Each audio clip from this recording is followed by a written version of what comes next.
They're breathing heavy right now. I'm breathing heavy.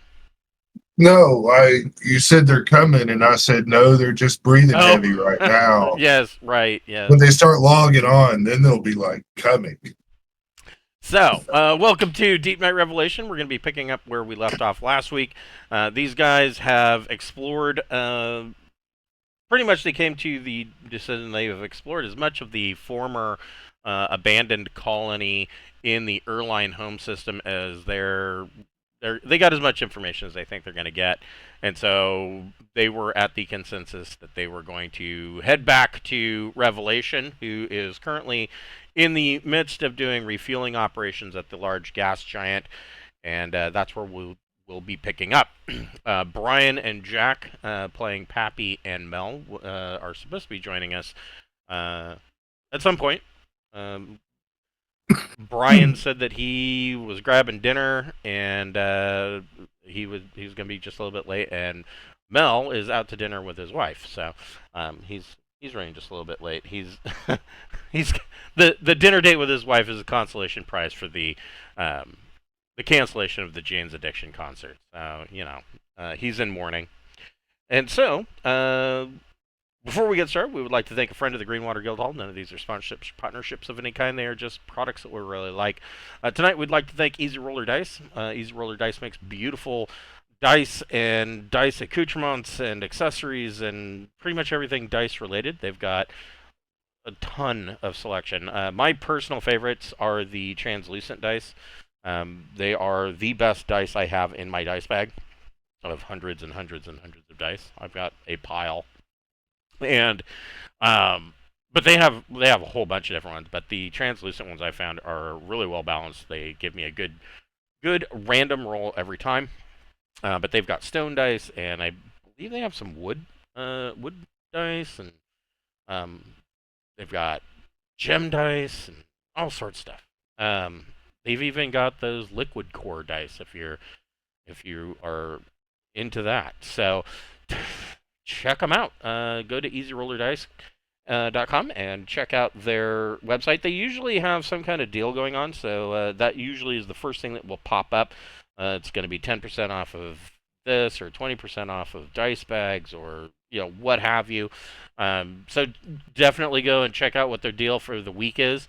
And sign up for their email newsletter, because they'll send you if you are a dice goblin and just can't pass up good deals on dice, they will make sure that you get them in your inbox whenever they have a good sale.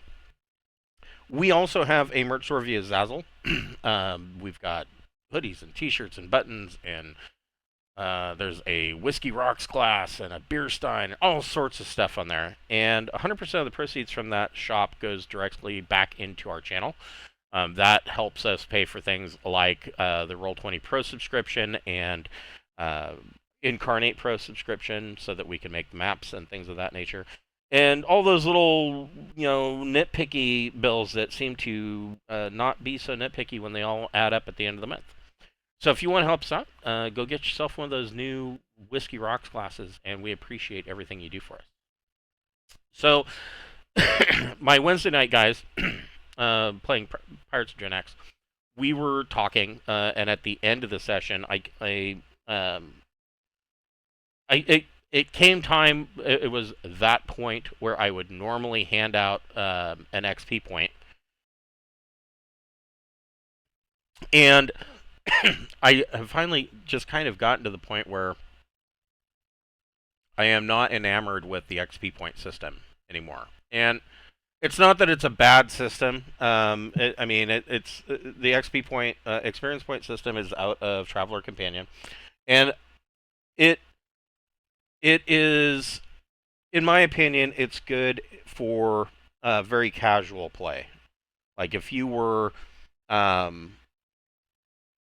only getting together once a month or once every couple of months, or you're doing a one-off game, the XP point system, I think, is pretty good. But I'm running a weekly game.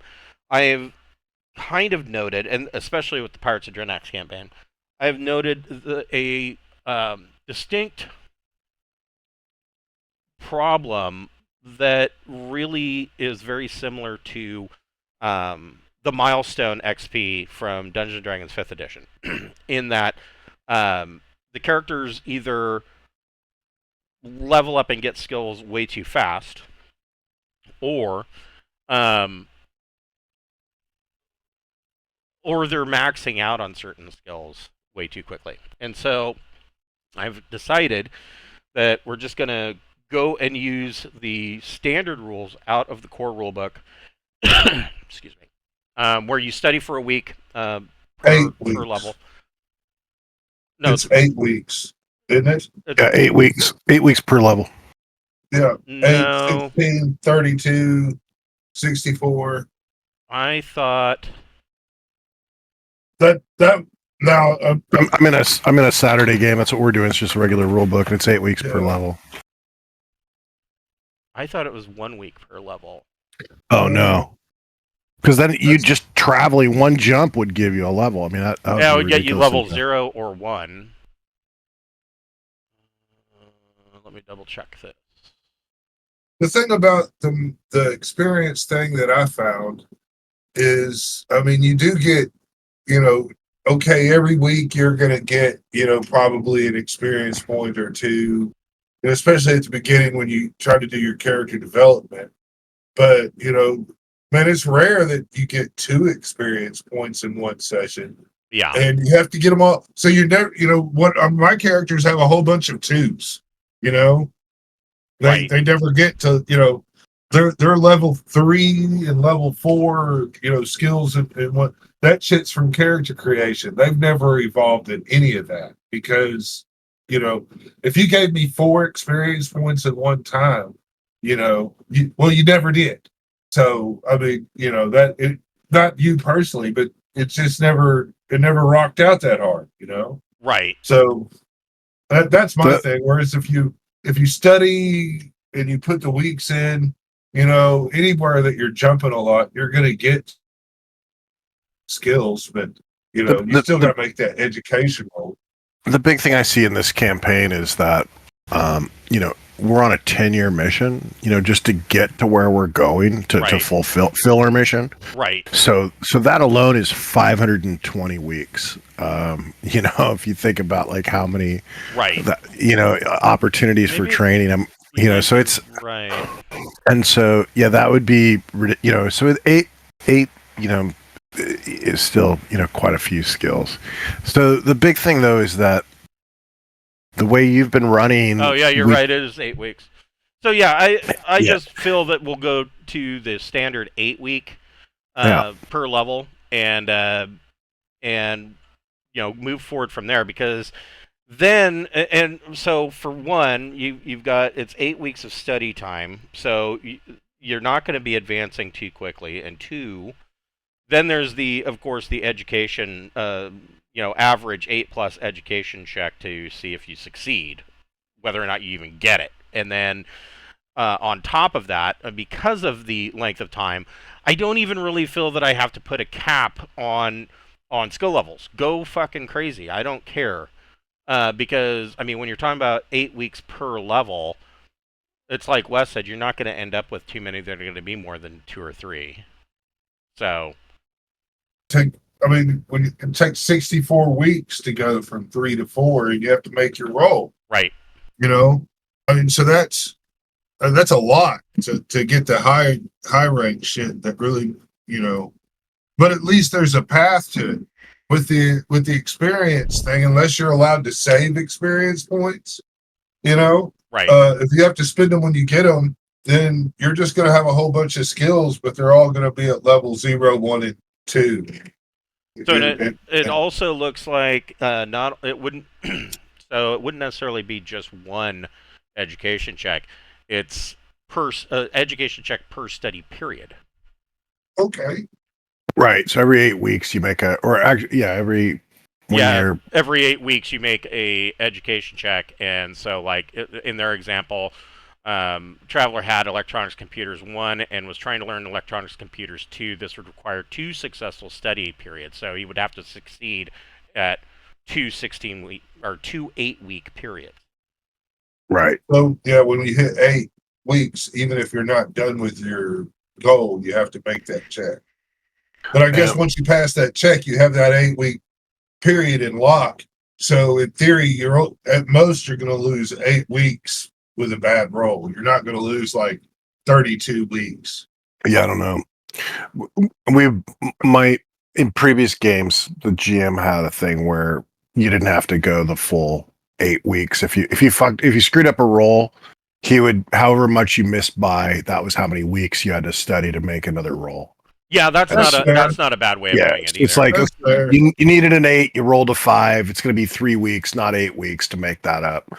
And so but at the same time, with this one, we're in game. Our characters are traveling for so damn long that you don't need to worry about that kind of thing. Right. And frankly, you've jumped over periods where it probably was like 4 months. Right. Well, sometimes when we were doing some major traveling, and so. There's going to be periods where it's going to be a lot of advancement, because we're moving through boring areas of space. Right. And yes, and that's exactly that, is that this particular campaign really tends to lend to that. Hold on, already late, and dinner was an hour. So Jack says he's not going to make it. All right. That's okay. Brian will show up. Brian will be here. So yeah, this particular campaign, it really brings to focus that space is big, and that charted space doesn't feel as big because it's charted. We've met a bunch of different alien races and things of that nature, but Deepnight Revelation, you get further out from charted space, and there are parsecs and parsecs and parsecs, thousands of them, where you don't see shit. It's another comet. Woohoo! It's another nebula. You're just sort of hoping. You're just hoping to make planetfall someplace you can get something to eat. Right, and so a lot of time, so the scattering of the few alien races. It's more of a case of, 4 months goes by and you didn't see anything. And on my side, I'm tracking that as, their essentially the crew's morale score, which is affecting directly their skill abilities. And so that will usually drop after a serious period like that, because you're not making landfall. There's nowhere to recuperate, and so these people are stuck inside a tin can. And after 5.5 years, this is very recently started to come to a fine point where you're really seeing this take effect. And so, a lot of people are having some minor mental issues, right? some irritations and aggravations. Yeah, yeah. And so, there's a lot of it that we do gloss over because, how do you role play boredom? It's like, why don't we just go ahead and skip over the past 4 months and just get right to, right to the exciting part. Right. Well, I recognize that. We were introduced to that concept when we went through the islands. The idea that you're just jumping week after week, it's going to start wearing on you psychologically. And so when this trip comes up, all of a sudden it's like, okay, this is really going to be issues. Right. And the island, that was one of the reasons why I really wanted to include the islands adventures, because it's that first real taste of, we're not in Kansas anymore, and things are few and far between. And, the islands are a little microcosm out in the middle of nowhere, but they're really surrounded by everywhere. They're just hard to get to. And so... Well, you're going to jump one ship, too. That doesn't help. Right. Exactly. So yeah, we will be switching back to the standard out of the core rulebook for level advancement. Yeah, I recognize you had a dilemma you were facing because you had new players, and it was sort of like, how do I Right.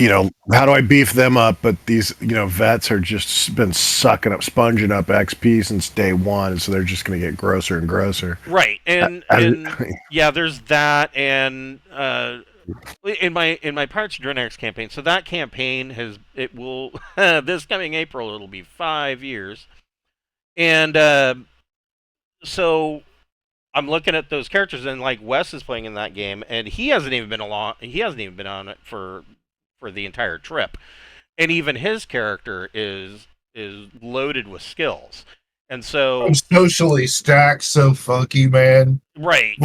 I mean, I get like +5 on most of my social rolls, right, and that starts to get to a point where like the jump drive engineer Keith, he'll go to make his jump drive roll. It's like there is next to no way that they're going to miss jump.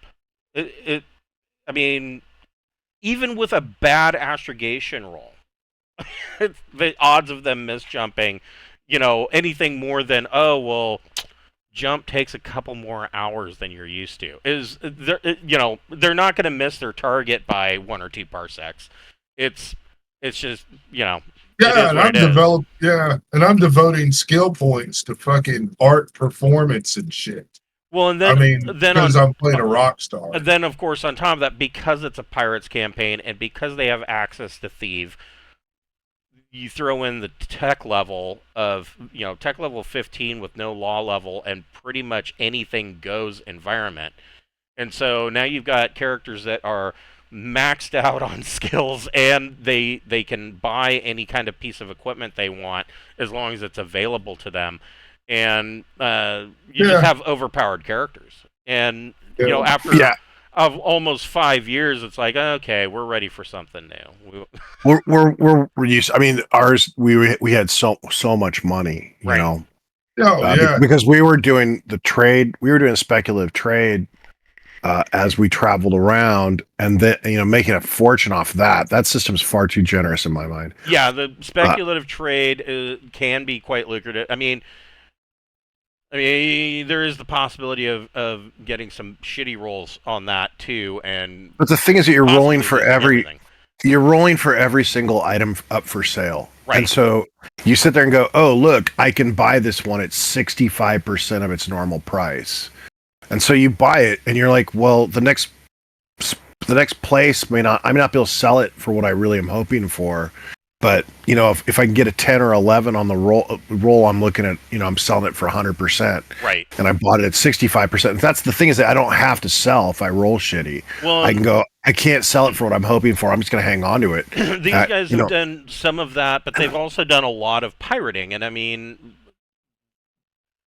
this is why ship crews, especially in the Trojan Reach, become pirates. It is, if you can survive it, it's quite lucrative. Yeah, other than the treasure ship, we haven't done a lot of actual piracy. I mean, you pirate a scout ship, and even if you sell it to a shipbreaker for 20% of its actual resale value, I mean, you're taking a huge, theoretically, you're taking a huge loss, but the fact of the matter is you didn't pay anything, so you're not losing anything. So you're only making 20% of its actual value to a shipbreaker, because they're not going to sell it. They're going to part it out, right? Right. And you're still talking about millions of credits. I mean, there's no way that, unless you are really fucking dumb, there's no way that you can go broke being a pirate. With ion cannons and ion missiles. Yes, cream of the crop. Man, you can get a ship and not do a whole lot of damage to it, Assuming you're able to salvage the ship parts. That's the real issue, is that if you're having to pay for the ship parts, you're paying a lot of money. Well, right, and that's where they're lucky they have a good engineer, and they've got a astromech droid, and so they can go in and take the spares that they want, and then basically sell the rest of it, and they're basically good to go. But because I found that the ship they give you is not a great pirate ship. It's really good if I want to blow a ship up from range. They've made some modifications, yeah. But if I want to actually like board and take stuff, I've got fewer options. It's like I can burn cash on missiles, or I can just sort of go, look, I've got this really big gun. I'm apologize for the gun that I've got. It's going to irradiate the hell out of all of you. I really don't want to do that. Can we please just have you surrender? Because I really don't want to. Yeah, they replaced theirs with an ion barbette, and they've got a variety of missiles, and then they replaced, or early on, they replaced that cargo scoop on the front with a breaching tube. I've never understood the layout of that ship, because the cargo bay's in the very back of the ship. And so if that cargo scoops in the front, that means the cargo has to somehow that entire slide hallway through the from entire the nose down to the back is just a big.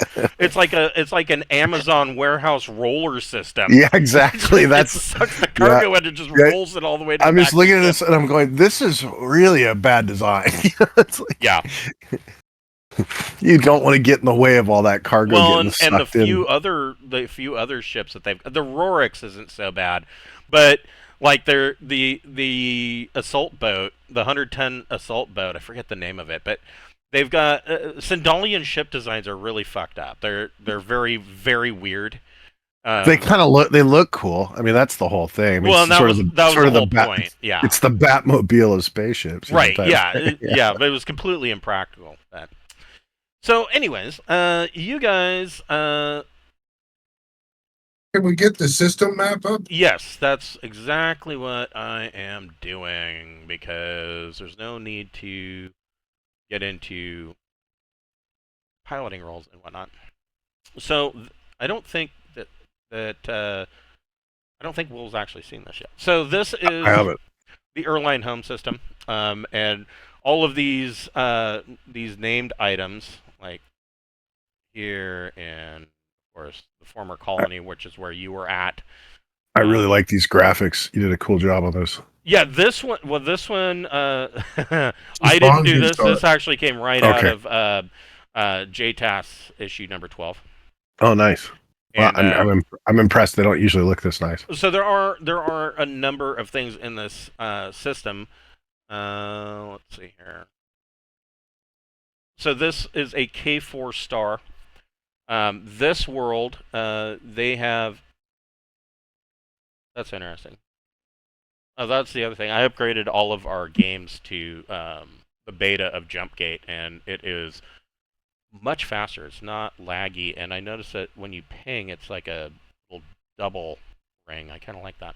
Anyways, so this world, there's this tiny little inconsequential speck that is the first world. The second world was they have determined probably the Erline home world, and it shows signs that it is highly tectonically active. The volcanoes have basically run amok, and the entire surface is pockmarked by asteroid impacts. And this is the world that went through about 40 years worth of constant asteroid bombardment. There are artificial satellites around this world as well, and those were some of the first initial ones that scanned Deepnight Revelation when it came into system to meet with the Erline ships that had already arrived here, like about 3 days. They were about 3 days ahead of you, and but there has been no movement. They were able to detect through EM readings that they were being scanned, but nothing dangerous, nothing aggressive. There is this asteroid field that kind of circles the entire thing, and this is full of drones, mostly made out of other asteroids. That it seems that there is a large mining operation going on here. In fact, those drones are constantly making trips to this shipyard, which is building yet another citadel. Now, they have determined that the shipyard and the mining operation is not really all that. It's not ecological on its time. They don't. They have very poor economy going on here, and so these citadels can take decades just to build one, and even at tech level 9, it's taking them way longer than it should for an asteroid ship. This, of course, is the large gas giant and the former colony that you were just at. This is a small gas giant, which they opted to just bypass and go directly to the colony. There's a small outer planet out here. This is a very strange oblong-shaped asteroid, and the reason why it's strange is not necessarily because of its shape, but their sensor readings at this far out, they have been able to determine that it is spinning at a very precise rate, and so scanning it from this long range, they've determined that that rotation would generate 0.8 Gs of gravity, or simulated gravity. There are a number of other ships in the system that are completely powered down. They're not. They are giving off no EM signature, no power signature, nothing, and they are floating here in this in the debris field. And then, of course, all the way up here is the big original Citadel, and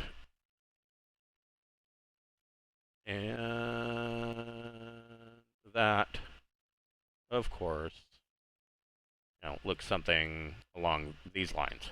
It's huge, and it has sent out scans, but there has been no aggressive action. My thoughts are the ship graveyard seemed like it would be the first, it would be the easiest place to put people to investigate, see what's there. If they're just powered down and on standby, queuing up, waiting for something, we could maybe look at their records and stuff there. I don't know. The large asteroid is where supposedly the people from the former colony got taken. So there actually might be life there. Of course, Citadel Prime, if we go in there and talk to those computers, that's probably the oldest record keeping thing in the system, and anything that we might want, I think the brain of the whole operation is probably in Citadel Prime.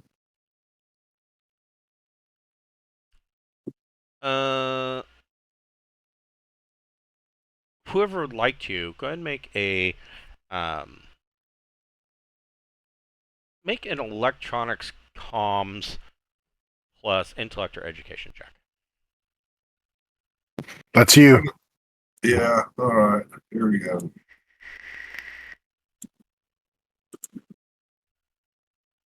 No pluses down there. Here we go. I've got 1 rank in comms now, so I'm Well, oh no, I'm sorry. I got 2, so it's a 6.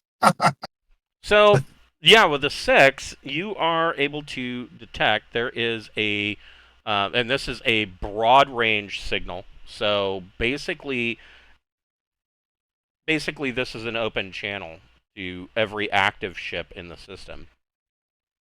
And it is coming from Citadel Prime, and there is a communication coming in, and you are detecting this. It is specifically pointed in the direction of Deepnight Revelation.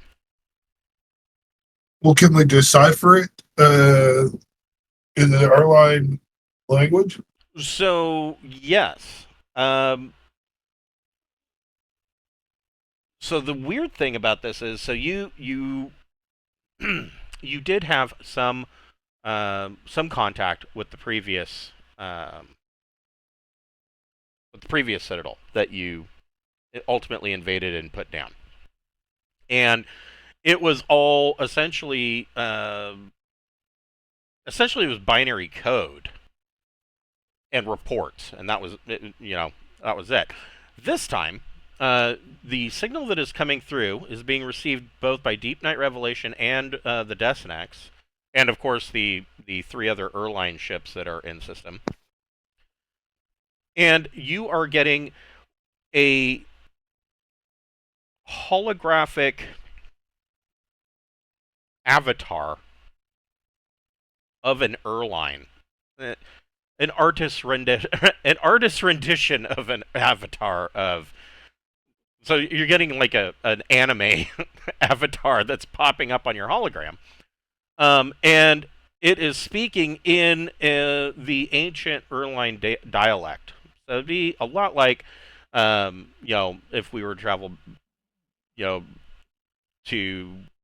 13th century England and try to have a conversation with somebody, probably be slightly lost. But this Citadel is making contact, and it is requesting information on crew and whether or not there are any Erline crew members aboard. We do have some, right? You have a representative of the Erline worlds. You have a representative of the Sovereigndoms, and those are both aboard Deepnight Revelation. Then, of course, there are 3 Erline world ships that have been kind of pathfinding and leading the way for you. Yeah, let's do a conference call. So the Citadel. Yeah, so who wants to make another? So if you're going to set up a conference call, who wants to make another electronics comms plus intellect or education check? Here we go. You know what? I am going to give myself a mental boost. Okay. I'm going to do the inspiration, psionic inspiration on myself. Let me get it up so I can follow the rules. Oh, and one thing about the ship graveyard. There are 7 ships in the ship graveyard, all energetically dead and cold. 2 of them have similarities to Erline Worlds ships. One looks like it might be a Sovereigndom's ship, but the other 4, are of an unknown type and make. Oh, this will be fun.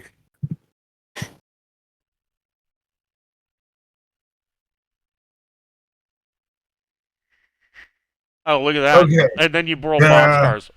Nice. Well, yeah, but so that just gives me a +3 now on the console, which is a 9. Okay. So of all the ones to boxcar, that was so unnecessary. That's awesome. I hear you. Well, it was kind of an important thing, so I was using my psionics to give me a yeah. No, I get +2, and so there we go. What's up, Brian? Woo! There's Brian. It's like you guys are waiting for me or something. Yeah, we're pretty much just getting started. I was going through. So we're switching from the XP point system to the standard. I guess we need to figure out what we're studying then. Yes. So essentially, what you want to do is you need to make a note of what skill it is that you are studying. It is. If you go to the Prime tab of your character sheet, It is a study period is 8 weeks, and it is 1 study period per level that you want to gain. So if you want to gain a new skill at 0, that's a study period of 8 weeks. And then at the end of 8 weeks, you make an education check. If you get an 8 or higher, then you succeed. You can never train Jack of all trades, by the way. You just basically count jump space or downtime weeks, though. When you're doing adventuring, you don't really get. You got to put most of your daytime in it. Yeah, this is going to be down. This is a downtime activity, but so going from 0 to 1 is 1 study period, but going from 1 to 2, you would have to succeed at 2 study periods. So that's 2 8-week study periods, and at the end of the first study period, you make an education check. At the end of the second study period, you make an education check. And if you make both of those, then you raise to level 2, et cetera, et cetera. And you can, I'm removing the cap on the level for skills. You can go crazy. I don't care. Just remember that you can only have ever a maximum number of skill levels in all of your skills equal to intellect plus education times 3. Which is a lot. It's Well, generally if he's it's going to got- be a lot. He's got his education should be fine. Yeah. Well, Jack's education's fucking massive. He's never going to fail. Yeah. Yeah. But Pappy is made, I mean, has good education, I believe. Yeah. I'd love to get one more point in it. It Really? sucks. It sucks when you're I'm one below modifier on like four stats. So it's, Hey, it's just, man. I'm sure Bocephus can 3D print you some kind of I can augment. come up with a solution. there aren't that many good options for education. It's There's something in harder there. one. Oh, that's true. That's true. Yeah. You can increase your intellect, but not necessarily your education. Yeah, there's quite a bit for it, but not as much for education. All right, what am I gonna be working on? All this studying doesn't improve your education. No. Well, that's what that's what you're. Yeah. The XP system kind of allows you to buy it, but it's very expensive. Yeah. So I think I'm going to be studying admin. Well, and that's one of the other things. As written, the XP system doesn't allow you to bank the points. You have to spend them immediately. But then it says, a typical adventure will give between 1 and 3 XP points. Well, if that's true and you can't bank them, you can never, ever buy any of those higher skills or abilities. So. Yeah, because I got a shit ton of 2s and 1s. Because we get 1 experience point, you know, you can get something up to 1, and then ultimately that's probably not going to change a whole lot, given the amount of time needed, the downtime needed to do the studying. You know what I mean? Yeah. The other thing that I've noted about this, and you see this a lot in old school games, and I really kind of dig it. Wes and Brian are familiar with this from my Saturday game, where the older school games really promote the idea of players running more than one character. And the reason for doing that is that you might have one of those characters doing a downtime activity for 3 or 4 game sessions where they're not available because all they can do is study or whatever it is that they're doing, or making a magic item or what have you. This is kind of the same way. We might want to consider making multiple characters to accommodate for downtime. It's gonna be exciting. What about multiple characters for downtime? You what? What about multiple characters for downtime? So one character might be doing a study period, for example, studying to raise a skill, and because they're spending all their time studying, they're not available to go adventuring. So you might have a second traveler character that would take their place or fill in that gap, kind of thing. You know what I mean? Oh. Kind of like when in Saturday's game, Wes plays both Borman and Malachi was making a magic item, writing out a scroll for spending a week doing that, and so Borman was the only one joining the team. Often for campaigns like that, I mean, you're going to have other ships and stuff that you want to switch to that are in different systems and doing other things. True. And so, that being able to have the players jump to that second crew can really help. Right. That's true. Because otherwise everything gets hand waved us off screen, and that may not be as fun for the players if something exciting's happening to that secondary crew. Right. All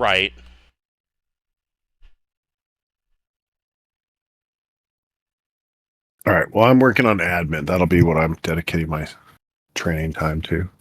You're practicing filling out forms. That's right. I'm doing everybody's taxes. So, this message comes in, and it's it's wanting basically the Citadel has created this. We're not going to call it an artificial intelligence because it's exceptionally rudimentary as far as what Traveler would consider artificial intelligence. This is definitely more along the lines of like an agent program, and it is communicating in this ancient dialect of Erline, and wanting to know, essentially if you have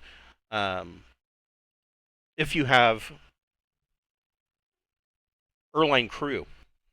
I think we should say no. Well, there's ships in the graveyard. I don't think so. Let the Erline. Hear me out. There's ships in the graveyard there that look like they're of different types of Erline ships, like they've been taken. I believe that if we tell this Citadel that we have Erline, it's going to come try to take the Erline and put them up for safekeeping. And I think we should hide them until we can get more information on exactly what this Citadel Prime does. I don't think the Citadel's going to take our ship. I think this is an Erline business that Erline need to be aware of, and there's Erline other ships that are getting this message. So it's not like we're going to be able to hide it from the 3 other Erline ships. Right, but you're like on a multi call. Right. Well, but I'm saying even before we get on the call, it's an open line that all the other 3 Erline ships have ostensibly listened to. So that's right. But I mean, we can get their feedback on it, of course. Sure. I just don't think we should go there right away. I'd rather check out this satellite over on this. We can see what that ship does, or what the Prime Citadel does to the other Erline ships when it finds out, oh, you're Erline. Does it go after them or does it leave them alone? Yeah, then if we're going to reveal them, we'll do it one at a time. Send the one of the Erline ships or both of them. Just send them up there and let's watch. It's a radio signal, so we can just respond to the radio signal. Correct. But we should have them do their radio signal a little bit away from us. Let's not necessarily associate with them just yet. It's pointing right at us, and it's asking us if we have Erline. We have 3 Erline ships with us, so I think we have to answer that we do have Erline. The ships we have are Erline, are easily identifiable as Erline. To the ancient, I don't know. They resemble ships in the graveyard, right? Oh. Yeah, they resemble at least 2 of the ships in the graveyard.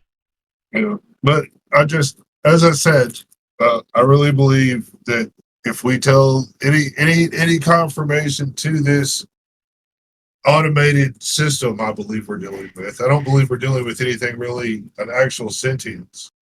But if we're going to trip the triggers on the automated system for it to come collect all the Erline, not necessarily the ships, but it's going to want all the Erline themselves and put it on that big asteroid. That's from the information we got at the colony. What they did before. Well, I mean, I think the Erline can make that decision, right? Yeah. Leave it to the Erline to decide for themselves. Yeah. We don't comment on our ship. Yeah, I'm cool with that. Okay, so you're okay. So one of the Erline world ships responds, it requests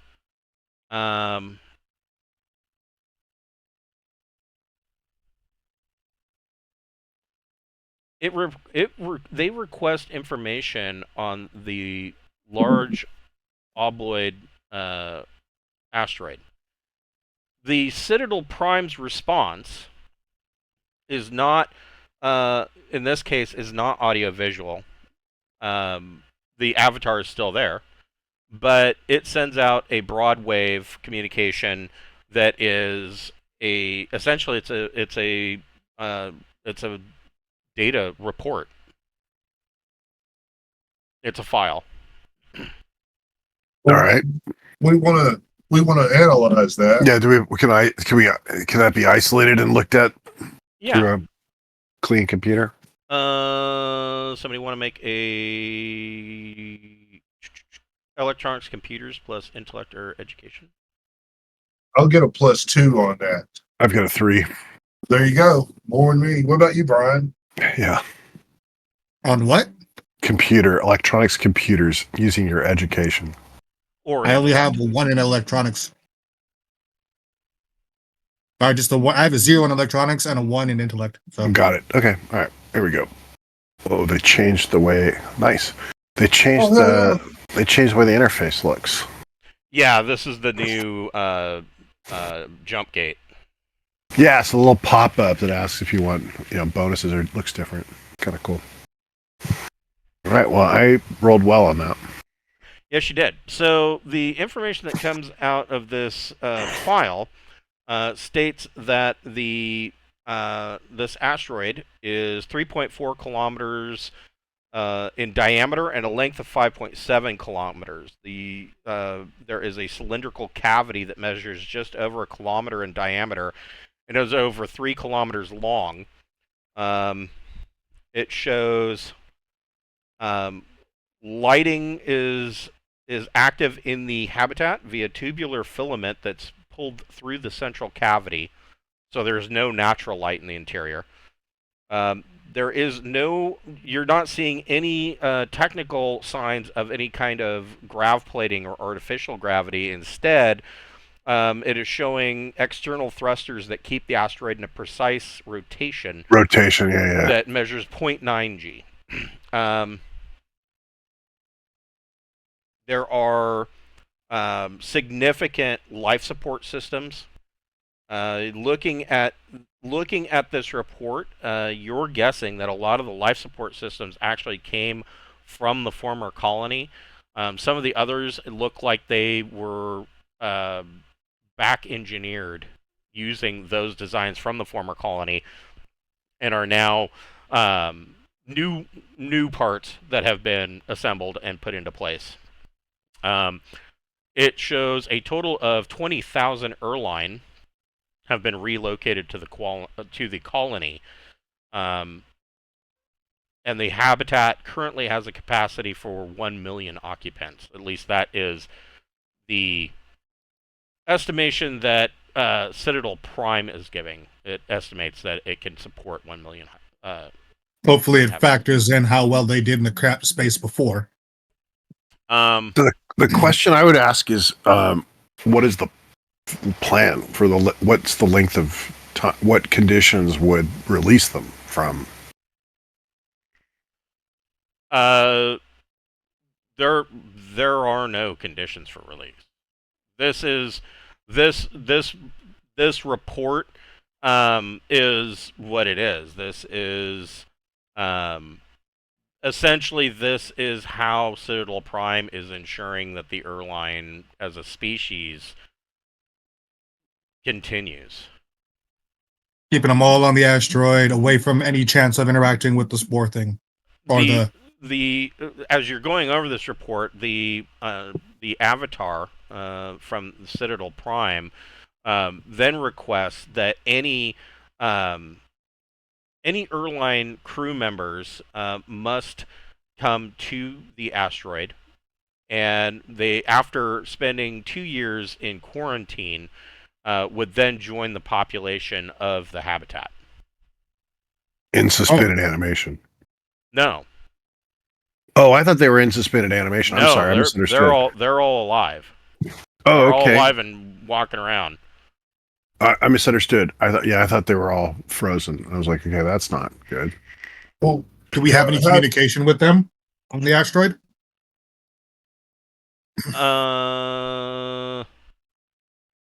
If this has been going on for generations, I mean, it's not going to do a lot of good talking to them. The Citadel doesn't respond to a request for communications with the asteroid. Okay. So I think there's a real debate for the Erline in terms of what they want to happen to their future. I would probably suggest against it, because it sounds like once you go in, you don't come out. And if they have any desire for autonomy, but again, that's just what I would tell them. They choose for themselves. Yeah, But if the airline have been there for generations, they're going to be accustomed to it. It's what they're used to. So the idea of rescuing them could be difficult. and another thing is any airline that go there, just know that they might not have to, but their kids will be fucking their cousins. Right. I mean, it's gonna happen, you know.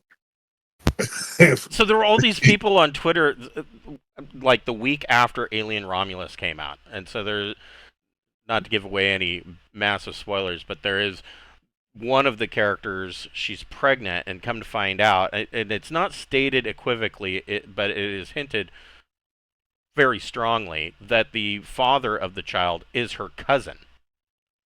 And are all these and the director actually came out and said, yes, that is the case.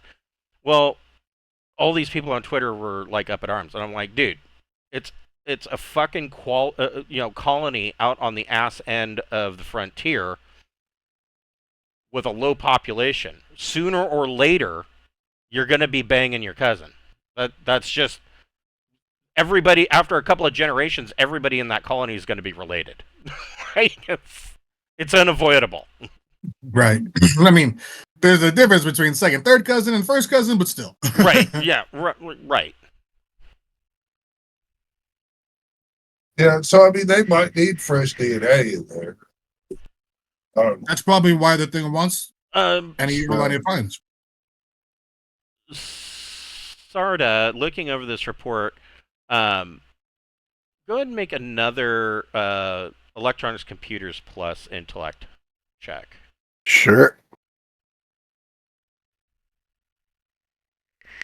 Not as good that time. That's still good enough. So, looking over this report, and so like the airline, they received it as well. They requested information on specifically on the quality of life of the inhabitants, and the Citadel Prime just sent them the report again. But you're looking at this and you're seeing that the Citadel, because it is not a true AI, you're seeing a couple of telltale signs. It is of course very single-minded. It is very myopic. All of this mining operation in this shipyard that it's built are attempts, and even really the stats on the habitat. These are all attempts by Citadel Prime to follow its programming. It is not necessarily doing the best job that it can in any of these endeavors because it wasn't designed to do that. But it is ultimately making an attempt to do that, and it is basically the way this report reads, or sending the same report multiple times, is that Citadel Prime feels that the habitat is really the only way to keep the airline safe.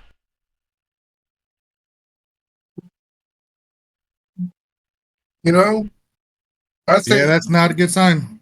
Well, perhaps the ships ought to go there and slowly start making their way there. Maybe we could figure out a way to see what kind. They got drones everywhere, and right. And so, I mean, if we could mass the signal of the drones, maybe we could go to Citadel Prime and change some of their programming. Possibly. I mean, that's the only way we can hand power of all this shit back to the airlines is we've got to get their fucking brain mother friend computer or whatever the fuck you want to call it.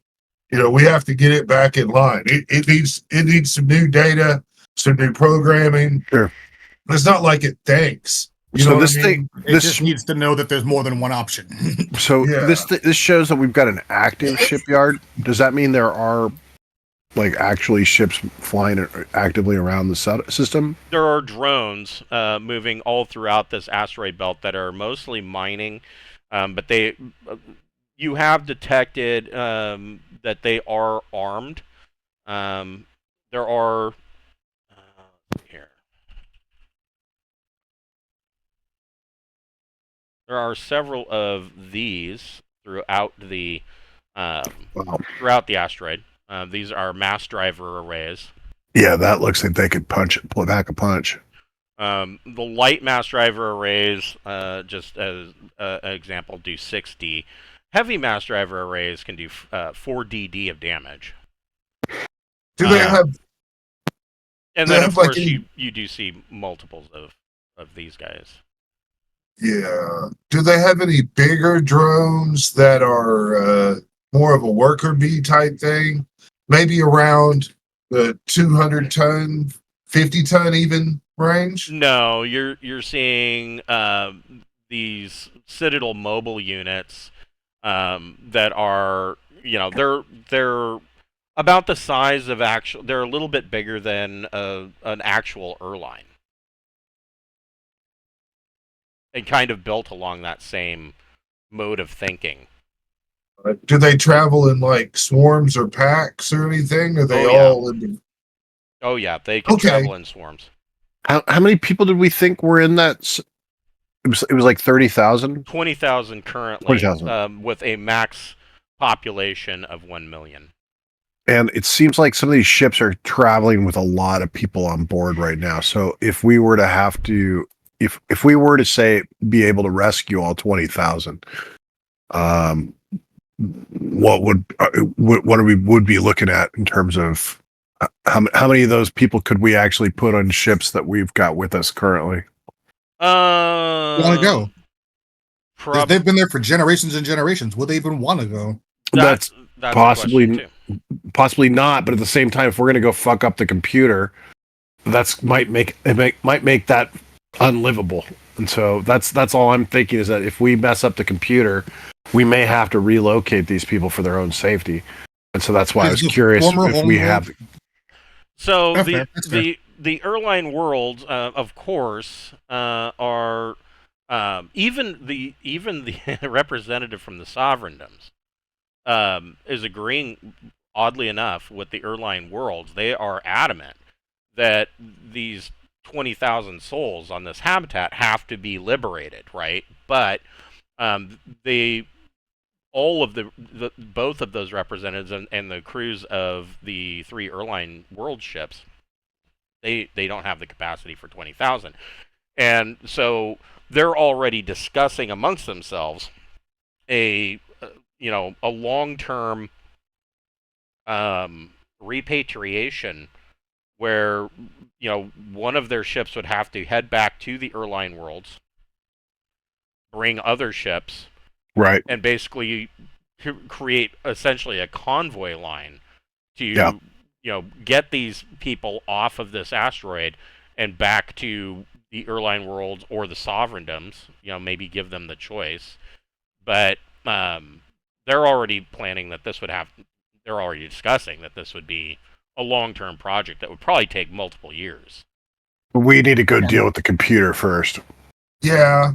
So what if we were to take the Drisneks and before, first just dock in on Deepnight and with some series of scans, scanning and planning, maybe we could try to mask the footprint of the Deepnight, so it would be sending out signals as if it were a cluster of drones, Yeah, I wouldn't mind hitting this artificial satellite of some sort. I'm kind of curious what this is. So this is actually two things. This is the tectonically active world, and Right, it is surrounded by artificial satellites that are all light and heavy mass driver arrays. Oh, gotcha. Okay, so it's planetary defense, basically, system. And it's where the friend computer turned on that planet and bombarded it with meteors because for a it's long detected time. an infection.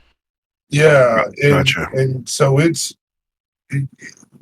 we'll never, unless we can find a way to get past their sensors, we're not getting. Yeah. No, okay. Yeah. No, I was hoping that maybe we could get some information from them that might help us with the computer at Citadel Prime. So I think we could, if we took a boarding party on to Citadel Prime, we could plug into the computer and To give Yeah, an work it. let's do it. to give an example of how smart Citadel Prime is, I would say that it would be akin to having a conversation with, like, probably your Amazon Alexa. We need to make sure that we have a good life support people going in with us, because if that computer is responsible for life support, we may have to come up with a band-aid, since we're not able to offload all 20,000 people immediately. So We have Stimpy we can bring. the size of Deepnight Revelation, essentially you're going to be making this is going to be, if you're trying to disguise Revelation, you're going to have a harder time disguising Revelation via electronic warfare. That's you're camouflaging yourself with signals. I think he's talking about Desinex. You would have a But harder maybe time I'm wrong. hiding Revelation than you would Desinex.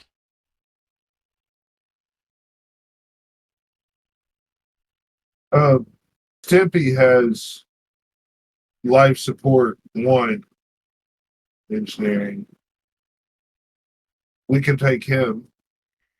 And you said we have a harder time doing. We're taking Dresnex, the little ship. If you take Desinex, it's not going to be as difficult to hide as Revelation would be. Yeah. But yeah, and what I'd like to try to do is fake it to make it look like the Desinex is a cluster of drones. So that way Citadel Prime will let us go dock with it without freaking out. Stranger danger. I mean, alternatively, I guess they'd want us to dock with the large asteroid if they felt we were traveling. Yeah, right. So we're not living; we're just a bunch of drones. Nothing to see here. Because is that what they're doing? They're directing them to the asteroid, or are they directing them to Citadel Prime? They're directing the any Erline that are a part of the crew. They're directing straight to the large asteroid habitat, and to be quarantined for 2 years. Gotcha. Yeah. No, I think we do need to figure out a way to angle our way towards Citadel Prime itself. Yeah. So that's my solution: is we study the drones, the signals they have, primarily the swarms, and see if we can clone, become a swarm. So send it. That would be a task chain. The first thing that you're going to need to do is you're going to need to make, and this is actually a fairly easy check or routine check, because there are so many drones moving throughout, or these mobile units moving throughout the asteroid belt, that their signals are all over the place. So you would need to make a 6+ comms plus intellect or education check. The next part of that, so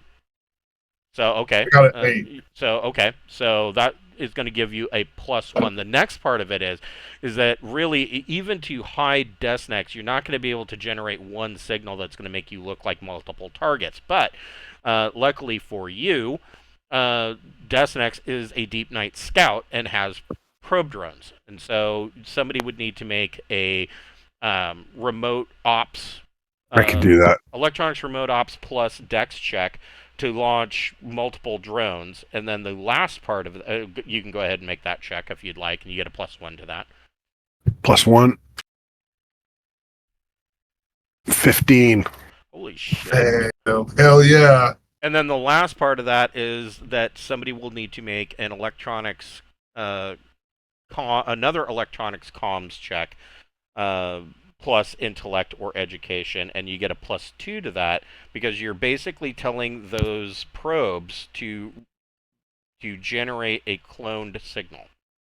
14. Okay.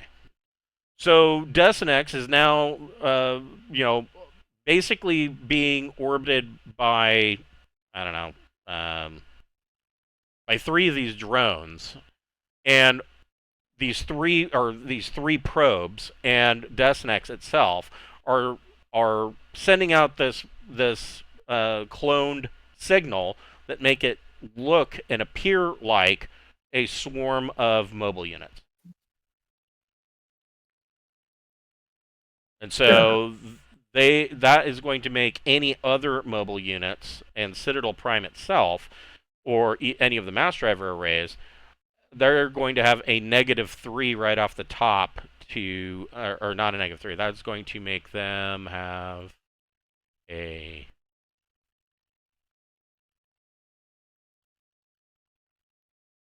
Well, they'll have to get a 12 plus on a sensors check in order to. See that we're fucked up. In Yeah. order to see Right. you. And they.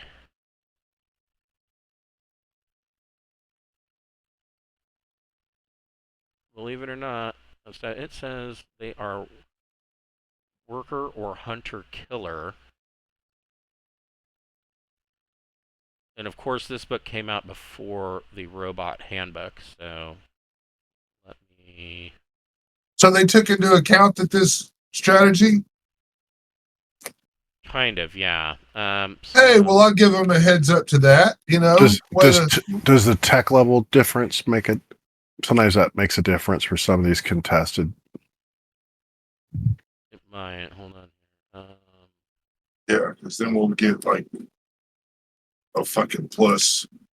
Yeah, I'm not sure what their tech level is. I think they're 9. Yeah, they're So 9. That gives us a +6 on. Yeah, I don't. Yeah, I have no idea. I have no idea though if it applies to this particular issue. No, but it'll apply to any computer hacking you try to do. Right.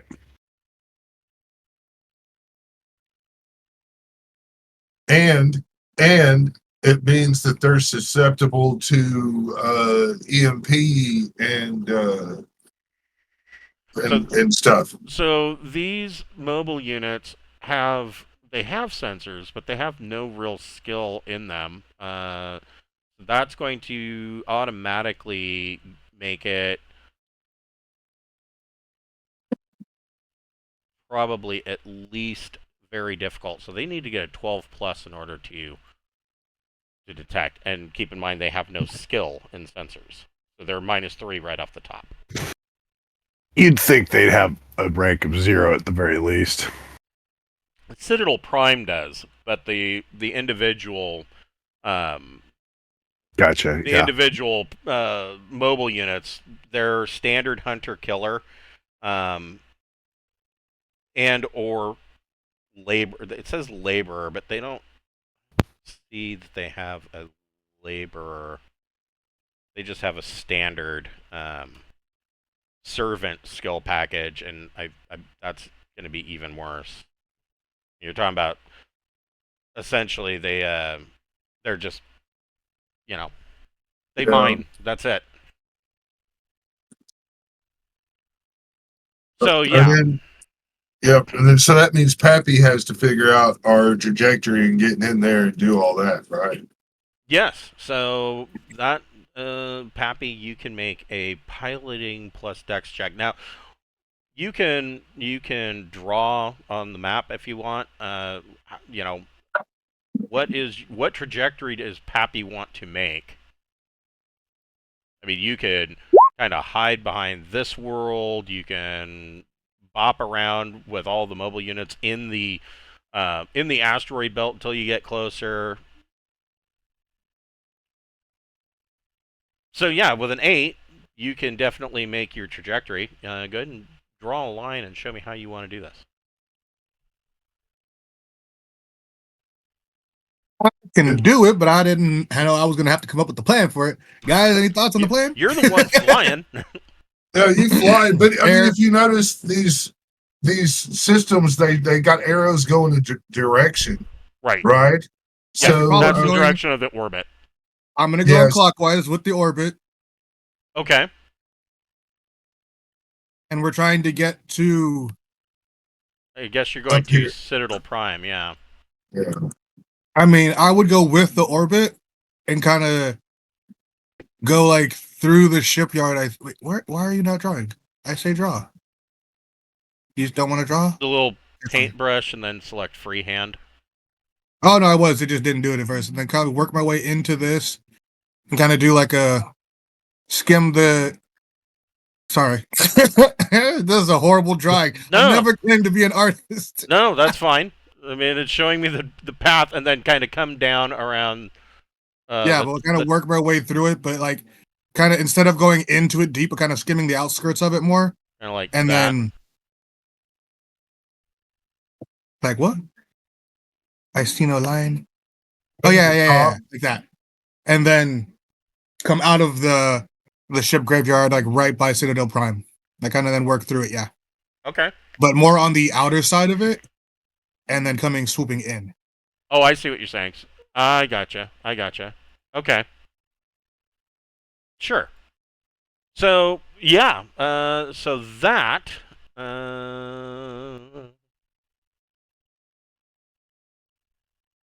They don't give you a whole lot of information about these individual worlds or what the orbit is, but this being all the way out here, I mean, That's going to take a while. it could take a while. But so my question then too is, so the Desinex has up to thrust 4. I mean, obviously thrust 4 is going to be thrust 1 is going to be faster than most of these asteroids are tumbling at. But how fast do the drones go? Like thrust 1, they're not. Well, then I highly suggest we limit ourselves to thrust 1 while we're pretending to be drones. Agreed. Okay. Yeah. So Slow boated in. I will say.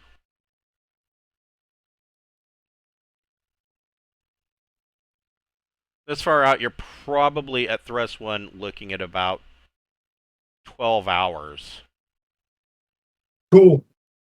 During that 12 hours, while he's flying and we're doing all our fake sensory stuff, I would like to try to take the signal coming from Citadel Prime and see if I can work out a way to duplicate that. So we could possibly, if the jig goes up, I want to send out mixed signals to drones and stuff. You know what I mean? Gotcha. So you're basically wanting to gain more information so that you can make another electronic warfare check should it be needed. That's right. Okay. So go ahead and make a electronics comms check. Okay. Now, before I do that, I'm going to inspire myself. Okay. So I need to get an 8. I did not inspire myself. So sadly, I'll only have a +2 on this roll, but I get an 8. Okay. And I've spent another side point.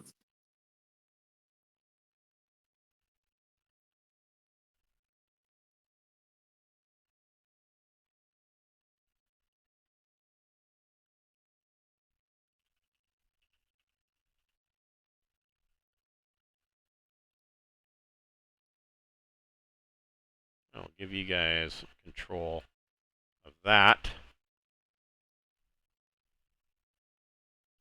Don't you wish you had the whole circle now On on the map? I know, right? Well, yeah, and this is the whole map. It would have been nice. You could flip it and overlay. Yeah, I thought about doing that. I'm like, It'd be a pain in the ass, but how much work do I really want to do? But yeah, Yeah. I don't think we need it particularly. But no. Desinex has 40 hull points. So That seems really small. Yes, it's 200 tons. So, but it does have armor 4, bonded super dense armor 4. So,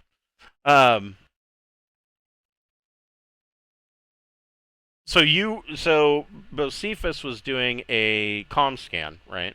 Trying to pick out these individual communications from Citadel Prime, and so you are picking up essentially what you are seeing is standard command and control. okay. And in in your search, you find that some of the drones well, not just the drones, but some of the mass driver arrays have been activated, and you see that these drones are receiving. Some of these drones are receiving code that is essentially telling them to head out to this direction and this direction, and essentially trying to cut off Deepnight Revelation and kind of get into a containment situation around the Erline ships. On this distance, are they daisy chaining all of their drones and everything to make their mass communication array? Is that what they're doing? Essentially, yes.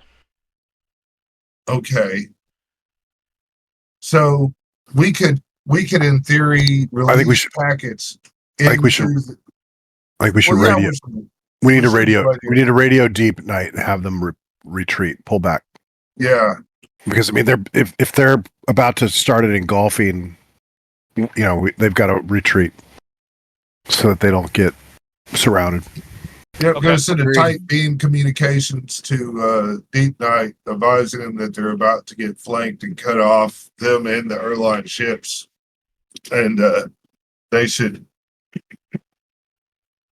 really, man, they should jump the fuck out of here for a week, come back in a couple weeks.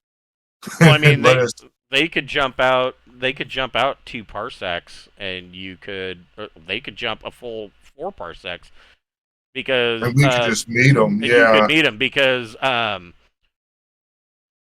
they have the fuel? We just jumped into here, right?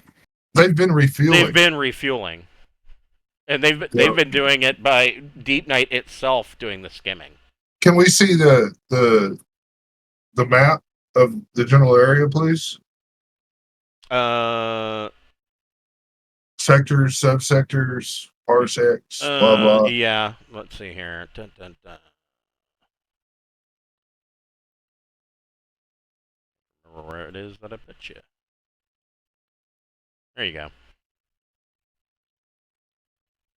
Yep, that's it. How about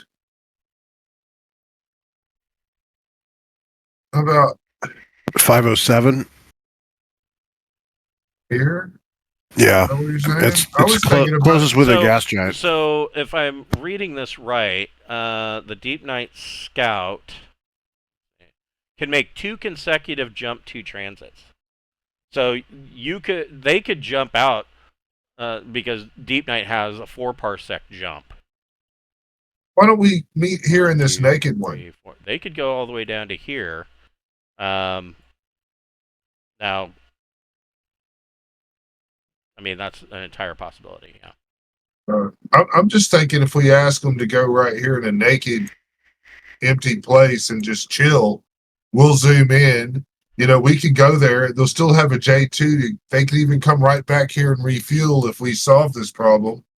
Or we have to take a chance, here, or hell, even here with a J2 on attempt to refuel from there. But if they go naked, to a naked parsec, then we don't have to worry about everybody getting involved in politics or dangers and zones without us being there to participate in that. I mean, because if Deep Night Revelations dies, we have a real hard time. You've got a problem, yes.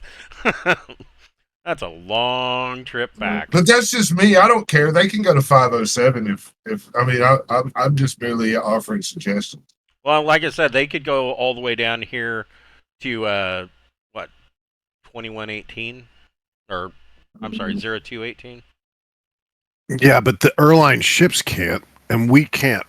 Yeah, it would take a while because the Erline ships are limited to jump once. It would take them, 4 weeks to get down here. The Erline ships are about to get taken prisoner. Well, I mean, the problem with Jump 1 is there's no fuel available at those systems unless they've got ice. Unless there's ice in the. Yeah, I mean, all of these systems, even the ones without gas giants, there's going to be ice available that they would be able to.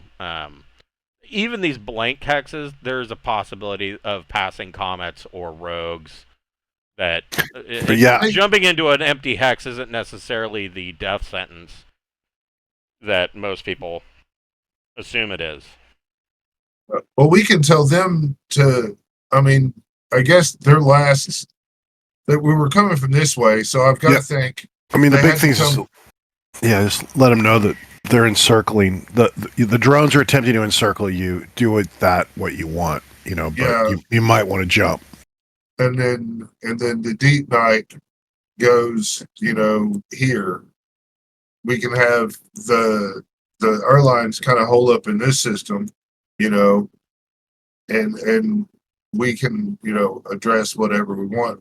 If you're going to have them go to empty space, let's do the astronautication roll now, so that we all have the same formula. Because Sounds if you're cool. just going in the middle of nowhere, you could end up really far away from each other. That's true. Yeah. So if we're going to do that, let's do the astronautication roll now. Figure so that we all have the same place in space that we're going to meet up at. So, if you guys want to make an astrogation roll, astrogation plus intellect or education, you get a +1 to that check. And That's definitely not me. I think it might be happy. And a -2 because you're talking about jumping into nowhere. And so, Pappy, if you're going to make an astrogation check because you are piloting through the asteroid belt and trying to... I've got a 2 if you want me to make it. Not draw attention, Pappy would be at a -1. So it would be an even roll for him. I'll let you make it then, because I have a 2 in it total. All right, 12. So You're good. which is good. Yeah, because I think there's a penalty of -2 if you're talking about jumping into a empty systems too. Yes. So anyway, that way we can share the data of where if we are going to jump to say straight down like here, we're at least all jumping to the same spot in that system. Well, the Dresnex is staying course for the mission. Just the Deep Night is the one jumping the fuck away, right? Right. Yeah. Yeah. We're staying for the mission. But I mean, at the same time, we want those other ships to be able to get the hell out. And it'd be a good idea to know where they're going in case we need to jump too. That way we can jump and meet up with them. And we're bringing Stimpy with us because he's got basic engineering skills and he's got life support skills. Are there any airline that volunteer to come with us? Yes. This could be pretty dangerous, but they probably have a good idea that it could be pretty dangerous by now. So we've been doing some pretty stupid things with them on board. Yeah. One of the airline is from the airline world is more than willing to come along. He's kind of a historian. Perfect. That's exactly what we want you here to document what happens. Yeah, and he is on this mission because it was part of their hopes that on the way to getting you guys, out into the crossing the Great Rift was that you would come across the Erline home system, which is why he's here. So, yeah, he transfers to the Desnex and the Deep Night jumps. Okay. Along with the Erline world ships. This, of course,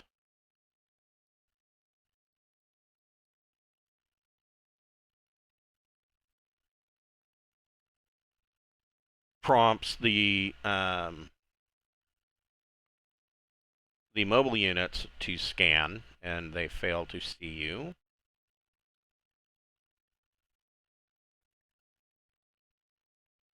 And Citadel Prime fails to see you. All right, let's try to keep maneuvering closer. We're going really slow as far as we're concerned, so... I mean, we still have time to work and see if we can come up with the syntax. Might need to work with this historian guy on us, But we need to see if we can come out with fake instructions to put into the pool to have the drones attack each other. Yeah. Well, I mean, the big thing is it seems like the major reason this thing was programmed the way it is hasn't happened, or Well, yeah, or if we it did happen. or yeah. But I mean, if we can This somehow is the convince it that aftermath. we can somehow convince it that the danger is past. Yeah. But we haven't also checked those worlds. I mean, as far as we're concerned, they could have remnants of the disease, right? Well, we think that the tectonically active artificial satellite is a planet that had, we believe, the fungus. That's what we can't rule out the fungus, the entity, so we have to treat it like it is. Yeah, they bombed the living crap out of that planet to. Yeah, because that was its solution. And so I don't know. When we're at the former colony, the vegetation looked dead, but it didn't look absorbed. So Right. Yeah, that wouldn't have happened if the disease was there. It would devour everything.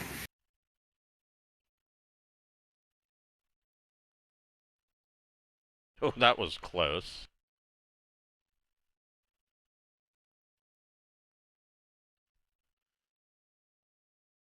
So 12 hours goes by, you guys are on approach to Citadel Prime. And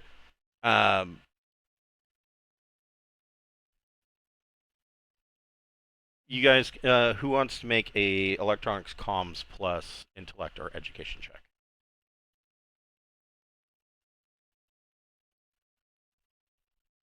I'm going to inspire myself. Okay. To get a +2. I just made it. So now I'll have a +4 to the comms roll, which is a 10. Okay, so there is a strictly binary code coming in that is a query that Citadel Prime wants to know why this swarm Alpha B7 is approaching Citadel Prime. For charging. Go ahead and make a deception plus make a deception plus intellect check in this case. Because I don't really think Citadel Prime gives a shit about your social status. And you're not gonna charm it. Trust me, No. I've tried charming a computer. That doesn't go over well. Hammers, on the other hand, are an excellent tool. 5. The response is that the response is to run a that all mobile units in swarm Alpha B7 must perform a self-diagnostic because they are not. It's not. Citadel Prime is not showing that they are low on charge. Okay, I will say I will acknowledge it. Okay. And then we're going to have to try to come up with a report to show that our sensors are faulty and we need to come back and change out.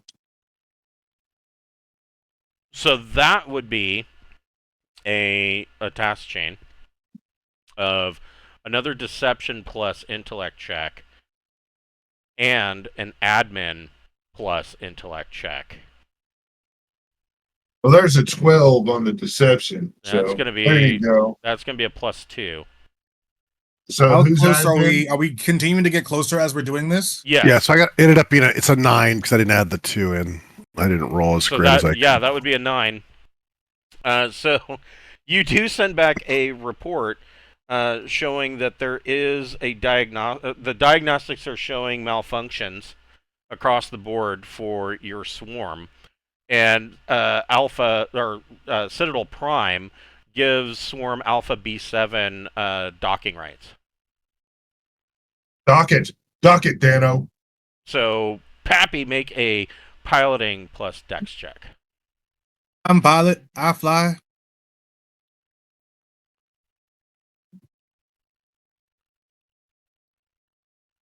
Damn, Pappy. Jeez. Okay. You're I'm gonna get us pilot. flagged I'm for fly. flying. Yeah. Not only am I flying it, I'm flying it in a way that looks like it's a swarm, not just one plane.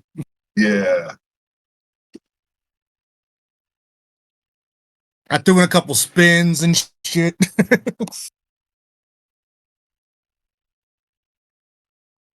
And of course, this is that map again. And I'm only using it because, you know, Easy. I'm not going to reinvent the wheel. All right, but we're on the Citadel, so it's Yes. good.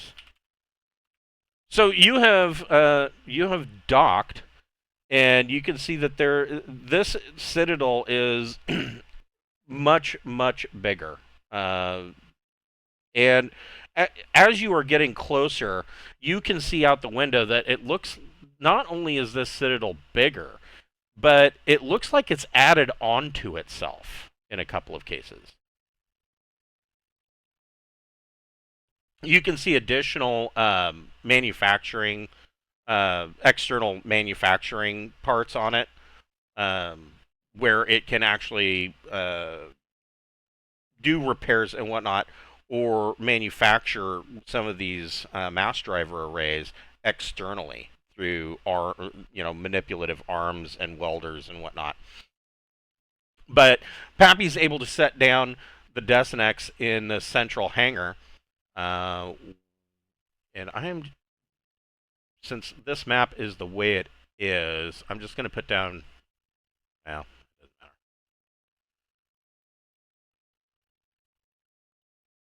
We're gonna have to do a theater of the mind combo. Yeah, yeah, more or less. Yeah, in fact, yeah, let's just do that. I'm going to do this. We're pretty much gonna stick together as a party unless we get forced apart. I think. That's kind of what I figured you would do, but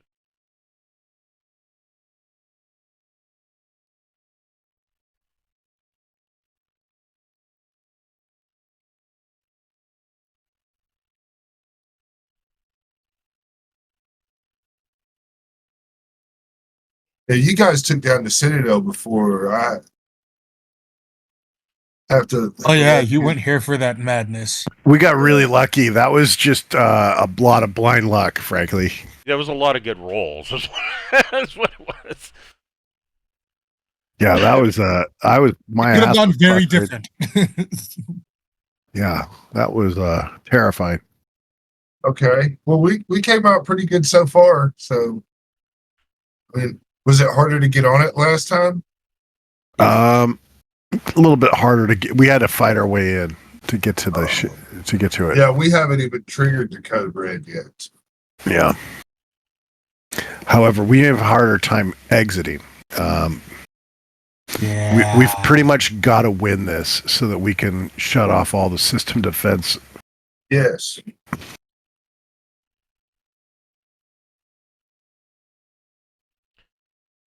Okay, so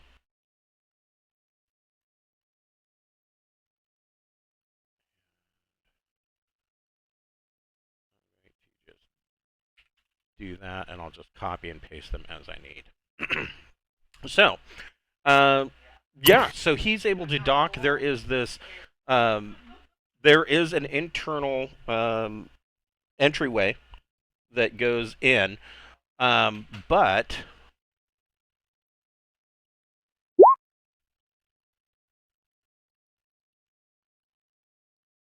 as you guys dock, it is quite obvious to the Citadel that you are not a swarm of mobile units.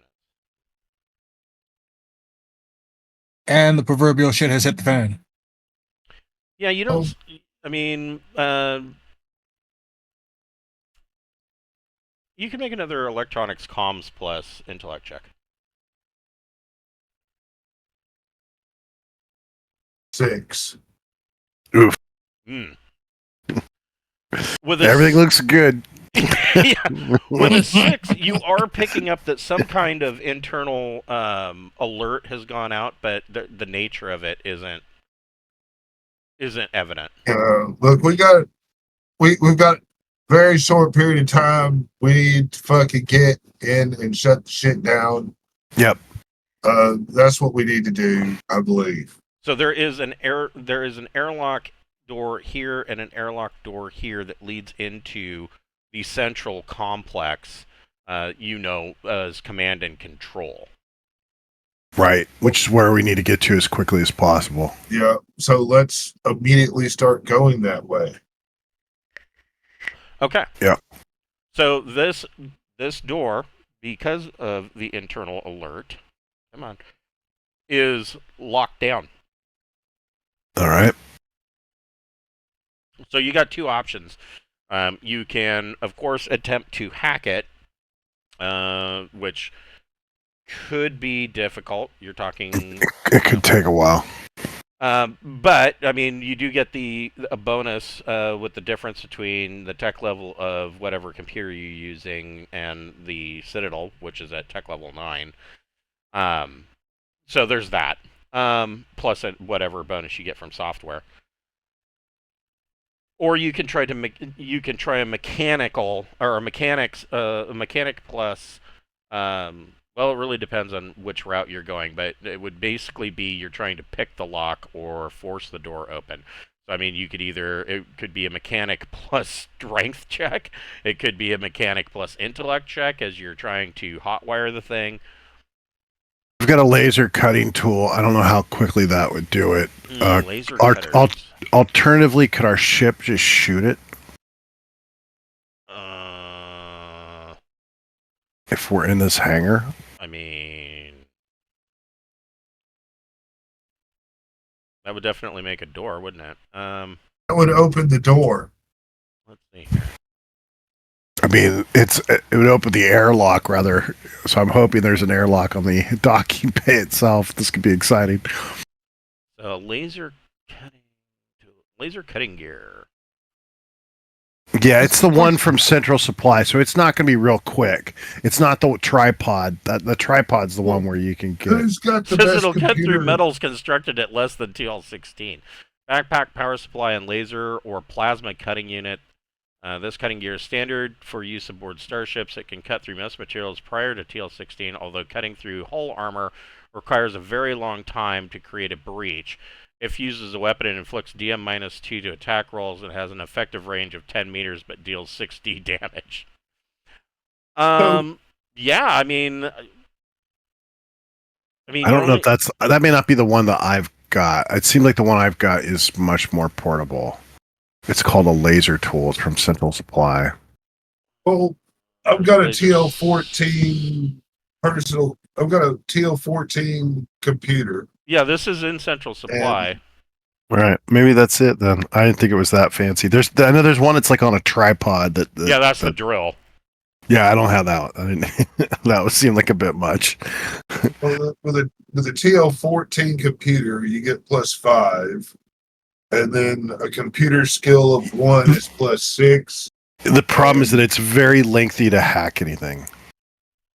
The time is a bigger issue. We can try to mechanically force it. That's why I was thinking just having our ship shoot its way through it might be the fastest method to get to the command center quickly. Yeah, so I'm pilot. I can shoot. yeah, I mean, let's see. You've got a triple turret with 2 pulse lasers. Well, you've got 2 triple turrets that both have 2 pulse lasers in them, and one has a sandcaster and one has a missile rack. I think a missile would probably be overkill. Because those 2 pulse lasers, you are looking at, from one turret that's going to deal 2DD plus 1 damage. Or, yes. 2DD plus 1 damage. Yeah, so the laser tool I have is the one on page 130, tool laser. It doesn't cut through up to tech level 60. It's not that great. It's a pin-sized handheld laser tool. We're just gonna sit in the Oh, I ship. see. If we're just gonna sit in the ship, I'm gonna. Yeah, that would I'm take gonna- considerably longer. Right. Yeah. Yeah, that's what I figured. But that's why I was thinking maybe just have the ship actually just blow a hole in the door. Yeah, that sounds cool to me. While that's happening, can I go ahead and just jam the fuck out of comms? You may need to shoot the gun. It seems like you've got gunnery, whereas I do I've got not. gunner too. Yeah, I don't You have. can shoot. Yeah, let Pappy shoot, and Well, I'll we've already jam. landed. I can shoot. I'm not flying anything. Yeah, you can shoot Pappy, and I'm gonna jam the comms so the ship can't talk to drones or anything. Okay, so go ahead and make an electronics comms. Well, let me double check. Yeah, I know it's comms, but And then it's based on your ship's bonus. We don't have the military style, but I think we have +4 based on the comm level we have. so you have. Yeah, you've got advanced sensors. It doesn't. You've got enhanced signal processing, but you don't Right. have. What you don't have is a. You don't The have mil- the military countermeasures. Countermeasures, which gives you the +6. I think the ones we have give the +4. So it's the skill plus intelligence and then 4. If I'm right. Yeah, I mean I'm doing that by That's memory. 10. Okay. So you are effectively jamming communications. Pappy, you can go ahead and make a gunner turret plus dex check plus 2. Oh, you get a +2. Hell yeah. Then it's Perfect. an 8. Perfect. So roll 2d and times it by 10 and add 1. Or, I'm sorry. 2D. Times it by 10 and add 10. Yeah, it's the 2D mega damage. Yep. times 10 is 100. 110. Yeah, 110 damage. That is going to make a big hole right there. The pulse lasers hit that door and blast it and most of this hallway apart. Oh, Dragon But- Fire. This is the fuel right there, which fortunately for us is not flammable. It's The fuel tanks are not ruptured. right, but I'm saying it's also true that the fuel is. It's not like it's gasoline or it's No. it's not a flammable fuel source. We want it I to guess be unless it's flammable. hydrogen. I guess it could be hydrogen. right? Hydrogen, yeah, it would probably Yeah, be so that would hydrogen be- at tech level 9, but Yeah. which could make for a Hindenburg situation. But It burns does- impressively. It doesn't. It's not too explosive. Yeah, it doesn't. It does not rupture the fuel tanks, but this hallway is fucked up. Yeah, let's In do fact, this. 110 damage. It probably went all the way through the other side. Perfect. Hell yeah. That makes things even easier. Let's do this, guys. Let's go in. Yep. I've got my. I opened both doors, is what you're saying. So Yes. this it is. We're 2 hours in. Is this gonna be our? You said open doors. I don't know. Can you guys go another 15, 20 minutes? Sure. I can, Okay. sure. Especially since we've got to go in. We've got to go inside now. Okay. So the first question is, how are you gearing up? What are you taking with you?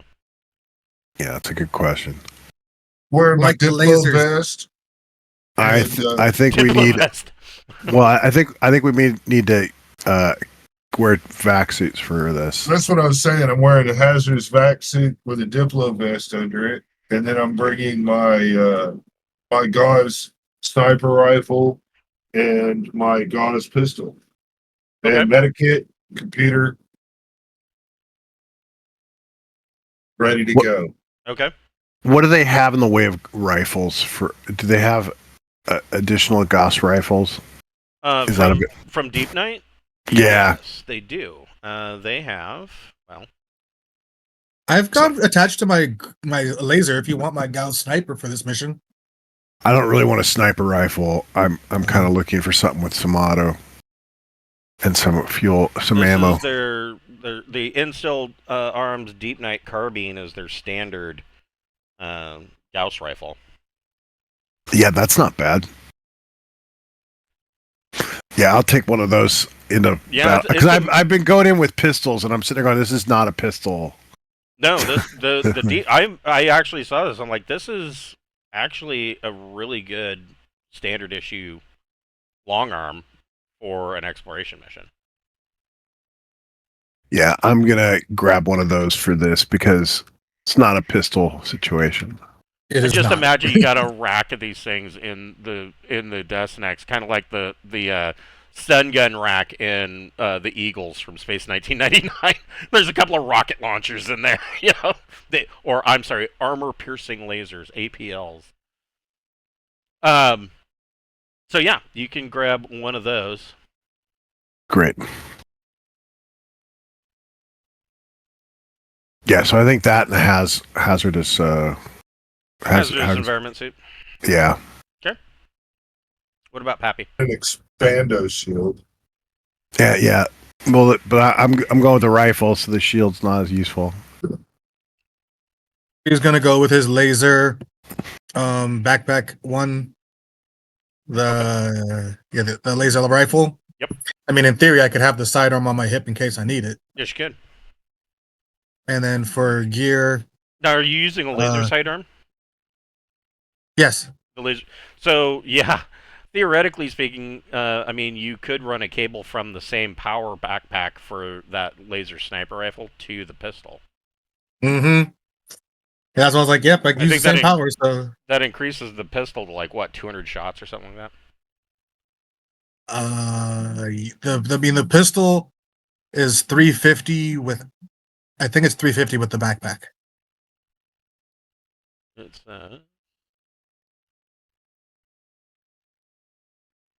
So it's got 20 with the regular, and if you plug directly into your vac suit, it can be essentially unlimited until your vac suit runs out of juice. Yeah, the ES-13 says 350. Yeah. It says 350. The magazine on it's 20, but if you plug it, it says in here if you plug it into your vac suit, basically it'll run until the vac suit runs out of power. It does say that. Or without the vac suit, if you look at the rifle, the last sentence of the rifle. Oh, right. Says that. Yeah. 350 if you're using the power source of the rifle. There you go. Yeah. You know, just in case something happens, you know, and I need my vac suit to have all of its charge. Sure. Okay. Better to deplete the battery than the back suit at first. Okay. And you're also using the hazardous environment suit? Yes. Okay. I'm slotting medic and I'm slotting engineering life support for this raid. Because once I'm in a hazardous suit, I can't really change those chips out. That's true. Yeah, I can't reach through that helmet. Yeah, until I get a small robot that's their entire job is to... Yes. What is my purpose? You change my wafers. Oh, God. Exactly. And then Stimpy is going to stay on the Desnex, and as drones try to enter the chamber from outside, can he fire the sandcasters to propel them off the... Might want to have them actually take off. Oh, we don't want him flying. So I don't know. I'm just thinking. I don't know. I mean, it's a bad situation either way. Yeah, I mean, Stimpy can man the sandcaster if he wants. Yeah, that's what he's gonna do. I mean, he doesn't have. He's not totally. He'll get a +1. It's hard to miss with a garbage can size shotgun. Yeah. Yeah, we're hopefully going to be causing enough problems that the robot bugs ignore the ship and come after us. Well, we're jamming, so there's not going to be a lot of communication between the shit and all that, you know. And I'm just, I'm thinking he's right now he's best served just making sure our ship is a ship. You Yeah. know, if drones come up in there, that sandcaster will kick them right back on out if it doesn't destroy them. So. Yeah. So you guys make it into the command and Oh yeah. Can I say that after shooting the ship, I did a little turn around so the ship is facing the exit, so that when it's time to go, we can just go. Oh yeah, that's not a problem. You Okay. rolled like a crazy number, dude. Yeah, you probably swung it around and landed that way. I mean, with that crazy 14 that you rolled, I mean, Little bootleg Yeah, parking job. That's why the ship didn't believe we were a fucking swarm. You fucking flew too good. It's like, I Right. can't fly that good. I did too good. Like our swarm Yeah. can't do that. yeah, our mobile units aren't that skilled. So you can make it into the command and control center. Everybody can roll a recon plus intellect check. Let's reconnoiter. 8.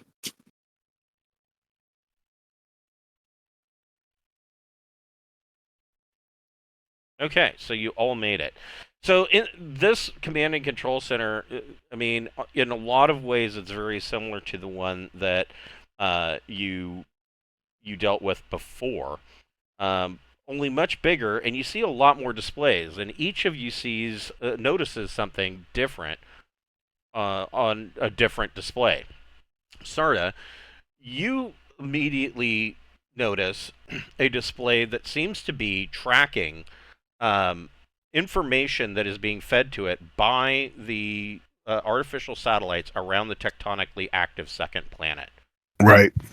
And the thing that catches your attention is that, written, of course, in archaic Erline.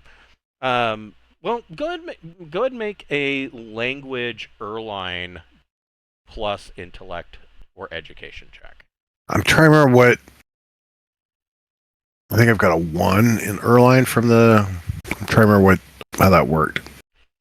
It was from the ganglion. Yeah, I think it gave me effectively a 1 in Erline. I was trying because I've got language right now just listed as untrained, but I probably need to. It would be a 1 for language Erline. So yes,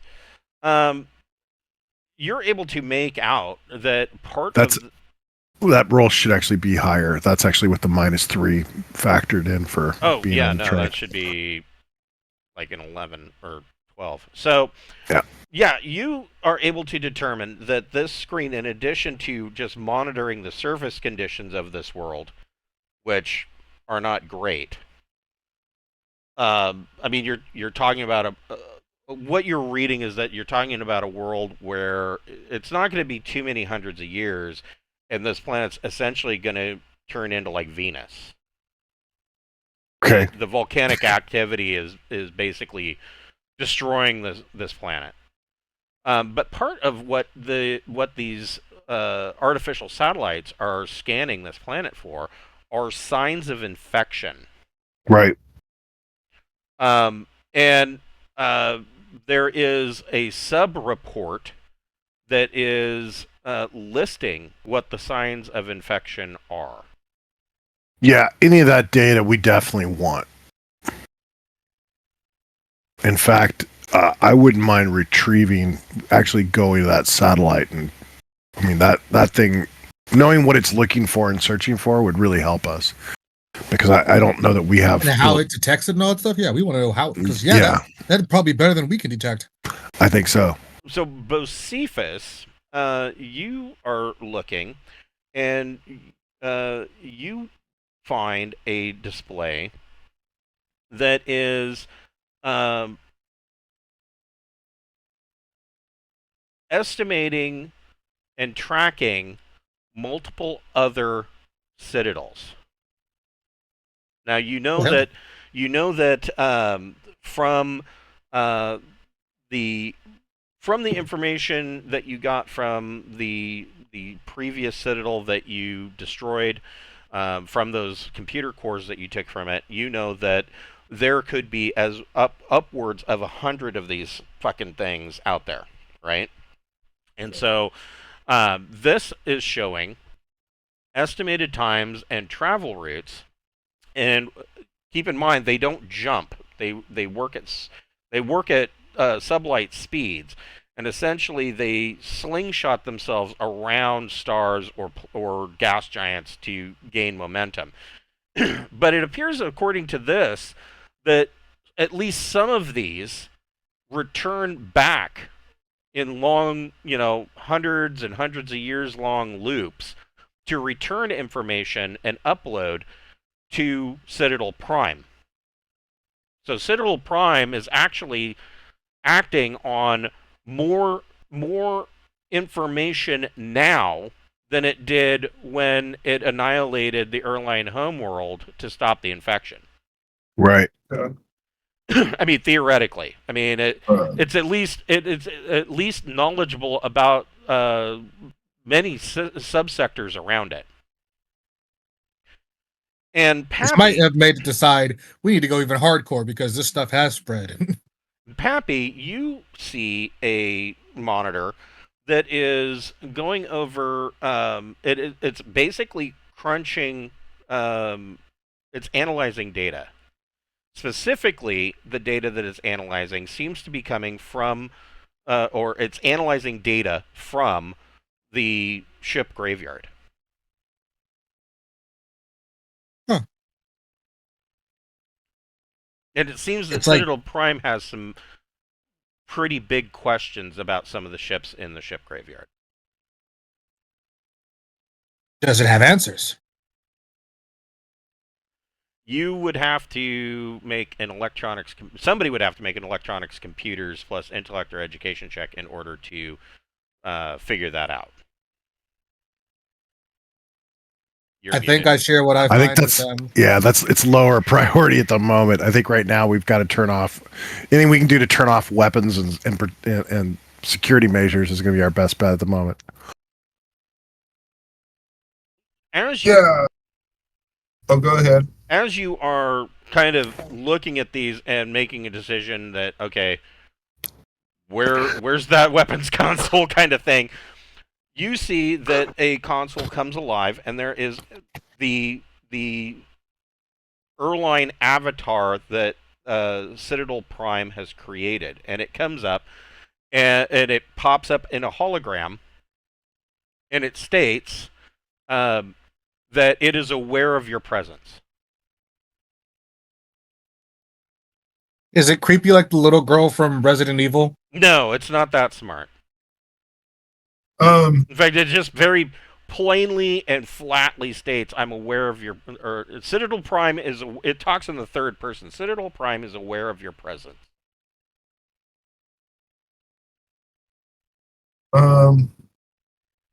well, we know it's not communicating right now, so it's probably feeling kind of blind. I mean, because we're inside it. Why don't you start talking to it, somebody? All right. Yeah, it's a computer. It's not so smart. And then while you're talking, I think I might just dip over into the computer bay. Okay. I'm just gonna start pulling cords. Well, no, I'm gonna look first, but if I could make this thing reboot or anything like that, I mean, that'll definitely take the pressure off of us on any, I don't know how much of an order we got out to come seek and destroy us. I just don't know. So I'm gonna dip off into this place here and see if I can find a way to kill its power into the computer. Okay. For that, I would say make an investigate plus intellect check.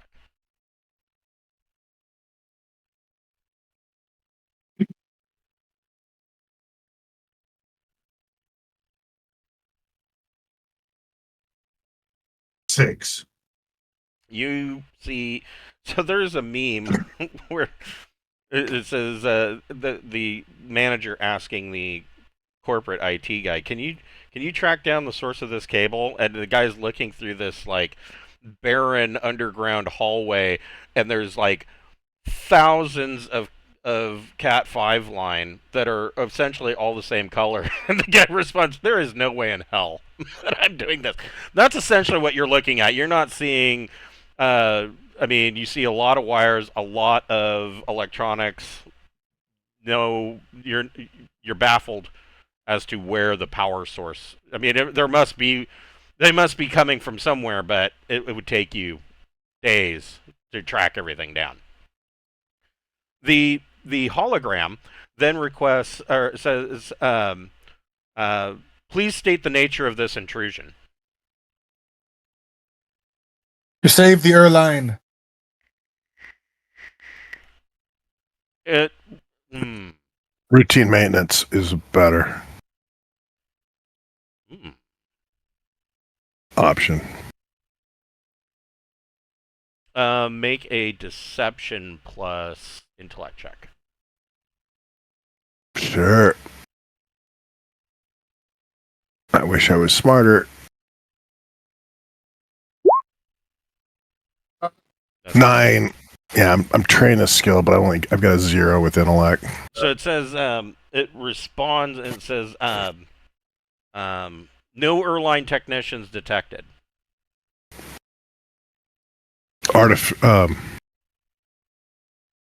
Newly cloned technicians designated. What do you mean by? I will write in servitor race to the Erline. Oh shit! Bipedal servitor race to the Erline. So it responds back with stand by for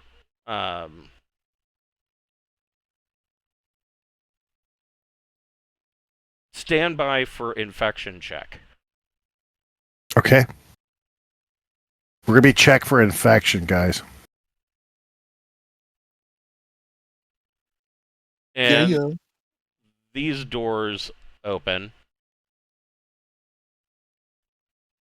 Come on. And let's see. Bocephus is looking for a power supply. Scan me. Scan me, Daddy. Yeah, I was worried more that they'd be upset about us blowing a hole in a ship.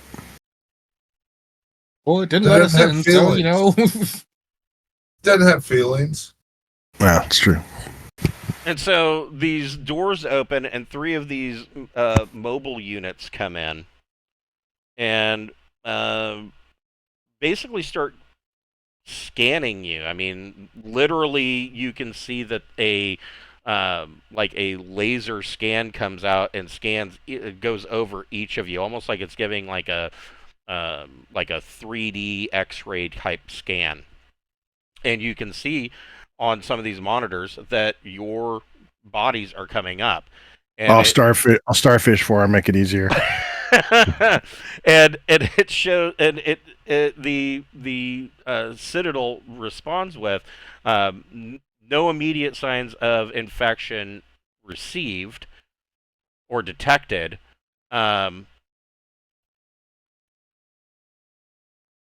2-year quarantine must be completed before joining the habitat.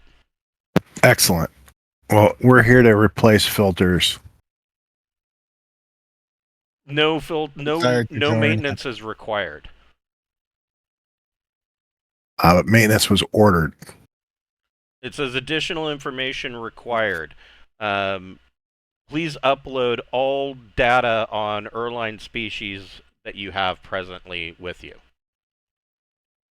All right. I'm going to start making up.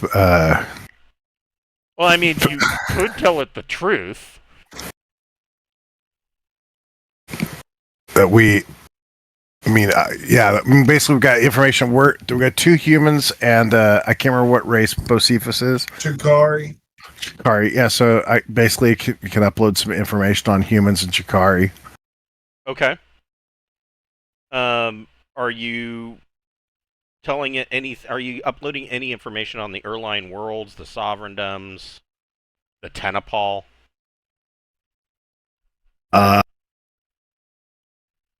I don't think so. I think I'm just it asked for information on us, so I think just Well, it asks providing for that. information on current information on the Erline. Yeah, But you it's told trying it to you were a servitor race of the Erline. right. We've been told to keep that matter a secret. And we're like, against current orders, cannot provide. Right. Hmm.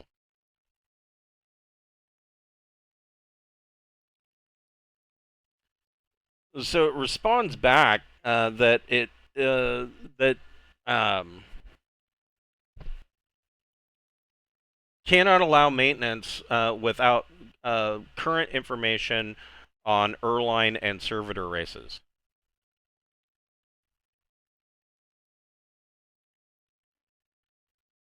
So essentially, it. I mean, it is just a computer with an expert program and an agent program running, but it is smart enough to know that Right. you didn't come from the habitat, Right. because obviously it's not allowed to leave the habitat. Once you're there, you're there. Yeah. So that would mean that you had to come from the outside somewhere, and if you were a servitor race of the Erline, then that means that the Erline are existing somewhere else that it doesn't know about. Yeah, I just don't think I can bullshit a convincing enough story to upload at the moment. It would take me some time. You know what I mean? What the fiction I'd want to provide it would be too elaborate to bullshit on the spur of the moment. And so I just just have to say, Character be able to do it on the moment. Well, there is something to be said for. I mean, like I said, you could just simply tell it the truth, because it doesn't know that it doesn't. If it knew the truth logically about the sovereigndoms and the Erline worlds, that would logically make the need for the habitat to not exist. okay, well then, yeah, let's just upload.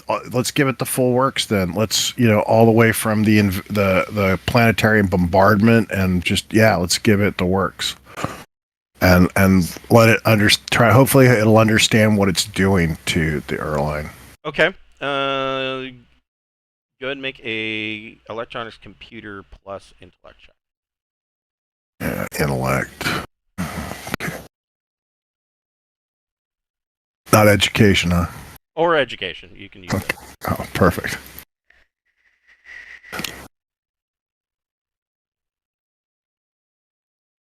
Nine. Okay. So you upload this data, and it goes over it, and you can see that it's chewing on it, and it then queries you and it says, and I want to have the historian here with me too while I'm having these discussions, right? This is something I would think he'd want to document. Plus, he's going to have good ideas too, I would imagine. Okay.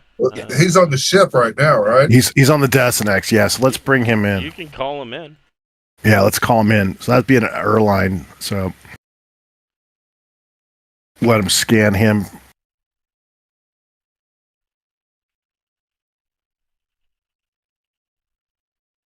See if his presence doesn't fuck everything up. But so yeah, you call him in, and the avatar immediately stops talking to you. Sure. And the avatar turns, literally rotates on its hologram base, and turns and is looking at the Erline historian, and queries him, and says, just simply, signs of infection? Question mark. Give it a big shaking him off. No. The Erline, the historian, just says, we've had no signs of infection. He says, but our companions have run into signs of infection. And the Citadel Prime then turns back to Sarda and requests upload of signs of infection. I will upload the document that I've carefully the cartoon crafted. Fallout video that you Yeah, made. I've been working on this for a few years now. It's getting pretty exciting. So yeah, I've got this little presentation I've designed to explain our. It's a lot. There's a lot of propaganda involved, but it does do a pretty good job of explaining what we ran into. Okay. I can't mention a lot about the original Deepnight because a lot of that was so classified that I had to kind of remove that from the report. Yes. But I could talk a lot about the planet where we did encounter this stuff. Okay. That's where we're going to break for this week, and we will pick this up. I will be gone next week. Right. So we will pick this up in 2 weeks. Have a good time. Yeah, Yeah. I'm looking Enjoy forward to yourself. having a good time out there. That reminds me, I gotta clean my guns. Well, the weather will be a little cooler, so that'll be nice. Not so much. It's gonna be like 90. No, it's still between 88 and 91 up there in the Blue Mountains. It's still with pretty a hot. low of like 46. Oh yeah, nice. Yeah, I was hoping it'd cool down a bit for you, but it sounds like it's still pretty warm. Yeah, it's going to be quite hot until the sun goes down, and then it's going to be time to throw on the flannel and the leather jacket. Did you see that they busted a firefighter up in Northern California for setting some of those fires? No shit. Oh. I did not see that. Yeah, like five No. of the major fires. Yeah, it's just it was breaking news today. That's Well, I bet his family is so proud of him. Right? Yeah, well, all the firemen, it's like such a bad mark. It's such a bad rumor that these fire guys are all pyromaniacs and secretly so it's tough on them too. But yeah, it's like I was joking about another backdraft moment. Right. Ugh. Yeah. But yeah, that was been lynched. Yeah, it's pretty shit. You know how the earth is. dishonor on you, dishonor on your family, dishonor on your cow.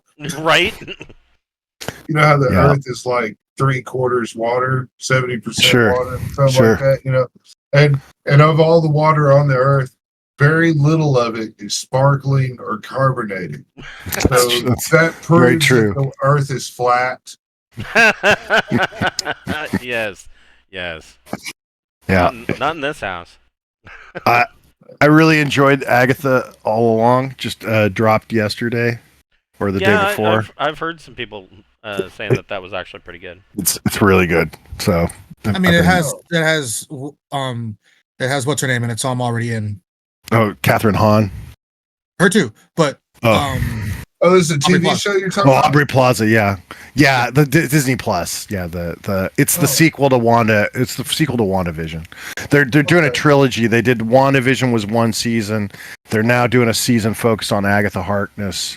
With Agatha all along, and then they're going to follow it up with Vision Quest. Yeah, and basically we're getting Wanda and Vision back is essentially what we're as we go through this. What I love about Agatha is that was purely because her character was such a hit in the show. They're like, yeah, we can do that because they were like, you were just supposed to be like a thing for that and done. And they had a massive hit with the song. I mean, that song Agatha Everywhere, did really well in iTunes and stuff. And so I think they were kind of going with that. They cast Patti LuPone is in it, and I mean they've got the cast is a really strong singing cast. And in episode 2, they sing this whole series is about a song that the witches know, and they all say it's a 5-point harmony type thing. Nice. And you're sitting there when you kind of look at the stat, I always kind of pay attention to that. Like if a cast has some talented singers, you're kind of knowing, okay, they've got this in their back pocket if they ever decide to pull it out. So that was like the TV show Flash. It was one of the very first things I noticed. I'm like,